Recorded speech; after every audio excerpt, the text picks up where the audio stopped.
அன்புள்ள சொந்தங்களுக்கு அஸ்ஸலாமு அலைக்கும் வரஹ்மத்துல்லாஹி வபரகாத்துஹு. அல்ஹம்துலில்லாஹ், அல்லாஹு தஆலா ஒரு புனிதமான ஜும்மாவுடைய தினத்தில் அல்லாஹ் நம் அனைவர்களையும் ஆக்கி வைத்துள்ளான். பாருங்க, ஒவ்வொரு வாரமும் நம்ம வெள்ளிக்கிழமையை சந்தித்து கொண்டு தான் இருக்கின்றோம். வெள்ளிக்கிழமை ஏன் சிறப்பான ஒரு தினம் தெரியுமா?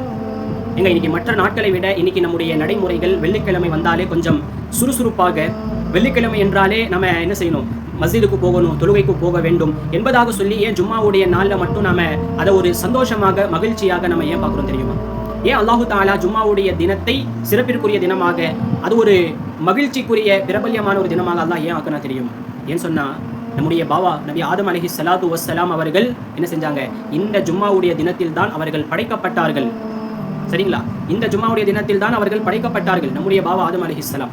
சொல்ல போனால் கியாமத்துடைய தினம் ஜும்மாவுடைய நாளில் நிகழும் என்பதாக அருமை நாயகம் ரசூல் ஸல்லல்லாஹு அலைஹி வஸல்லம் அவர்கள் சொல்லக்கூடிய செய்திகளை நம்ம ஹதீஸ்களின் வழியாக நாம் பார்க்கின்றோம்.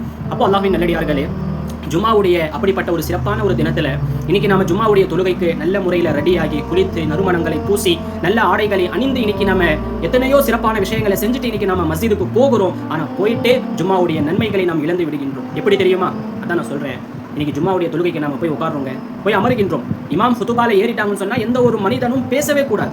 எந்த அளவுக்கு ஹதீஸில் வருதுன்னா, ஒரு மனிதன் இன்னொரு மனிதனை பார்த்து அமைதியாக இரு என்பதாக சைக்கிணையாக செய்தாலும், இன்னும் எந்த அளவுக்கு சொல்றாங்கன்னா, அவர் அமரக்கூடிய அந்த இடத்திலிருந்து ஏதாவது ஒரு சின்ன சின்ன கற்களை வைத்தோ அல்லது சின்ன சின்ன ஏதாவது குச்சிகளை வைத்தோ அவர் ஏதாவது கைகளினால் அசைத்து கொண்டு இருந்தாலும் அவரும் என்ன செஞ்சார் தெரியுமா? ஜும்மாவுடைய முக்கியமான சிறப்புகளை, நன்மைகளை அவர் இழந்து விட்டார் என்பதாக நம்முடைய நாயகம் ரசூல் ஸல்லல்லாஹு அலைஹி வஸல்லம் அவர்கள் சொல்லக்கூடிய செய்தி. அன்பானவர்களே, இமாம் ஹுதுபால ஏறிட்ட பிறகு அவர் ஹுதுபாவை விட்டு இறங்கிய வரைக்கும் என்ன செய்யக்கூடாதுங்க? எந்த விதமான வேலைகளிலையும் எந்த விதமான தேவையில்லாத பேச்சுகளிலையும் நம்ம ஈடுபடவே கூடாது. அமைதியாக 2 ரகாத்து நம்ம தொழுதா எப்படி ஓர்மையோடு இருப்போமோ, அதே போல அந்த 2 ஹுதுபா 2 ரகாத்துக்கு சமம். அப்போ அல்லாஹ்வின் நல்லடியார்களே, ஜும்மாவுடைய தினத்தில் முழுமையான சிறப்பான நன்மைகளை நாம் அடைய வேண்டும் என்று சொன்னால் இந்த விஷயத்தை கண்டிப்பாக நாம் நினைவில் வைக்க வேண்டும். ஏன்னா இன்னைக்கு இந்த விஷயத்துல ரொம்பவும் அசட்டையாக நாம் இருக்கின்றோம். அதனால கொஞ்சம் கவனமாக இந்த விஷயங்களை நாம் தவற விடாமல், மறந்து விடாமல் அனைவர்களும் ஜும்மாவுடைய சிறப்புகளை பெற்றுக்கொள்ள வேண்டும் என்ற நல்நியத்தோடு அனைவர்களும் இன்ஷா அல்லாஹ் அதை பின்பற்றுவதற்கு முயற்சி செய்யுங்கள். அல்லாஹ் ஜல்ல ஷானுஹு தஆலா ஜும்மாவுடைய தினத்திலே எல்லா விதமான பரக்கத்துகளையும் பெற்ற நல்லடியார்களாக அல்லாஹ் நம் அனைவர்களையும் ஆக்குவானாக. ஆமீன். அஸ்ஸலாமு அலைக்கும் வரஹ்மத்துல்லாஹி.